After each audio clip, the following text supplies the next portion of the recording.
বৃহস্পতিবার রাতে ইশারের পর একটা আমল করুন, আপনার সব গুনাহ ক্ষমা হয়ে যাবে, চেহারায় সৌন্দর্য বৃদ্ধি পাবে এবং মনের সব আশা পূরণ হয়ে যাবে ইনশাআল্লাহ। আপনি আল্লাহর কাছে যা দোয়া করবেন, যত পাপ আপনি করেছেন, কে নাই পাপ ছাড়া?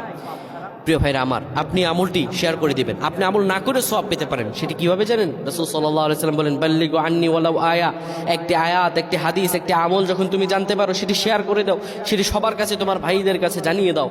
আপনি আপনি আমল না করে সওয়াব পাবেন। যদি আপনার একটি শেয়ারে অন্যজন আমল করে, তাহলে তার আমলের পার্সেন্টেজ থেকে আল্লাহ তাআলা আপনাকে সওয়াব দান করবেন। সুবহানাল্লাহ। বৃহস্পতিবার ইশারের নামাজের পরে আপনি কিবলামুখী হয়ে যাবেন। রাসূলুল্লাহর শিখানো আমল, সে আমলটি হলো, নবীজি সাল্লাল্লাহু আলাইহি সাল্লাম বলেন, ইশারের পরে যে ব্যক্তি সূরাতুল মুলক তেলাওয়াত করবে, এই সূরাতুল মুলক তেলাওয়াত করার কারণে আল্লাহ রাব্বুল আলামিন তার গুনাহগুলো ক্ষমা করে দিবেন এবং কবরের মধ্যে তার আমলগুলো হবে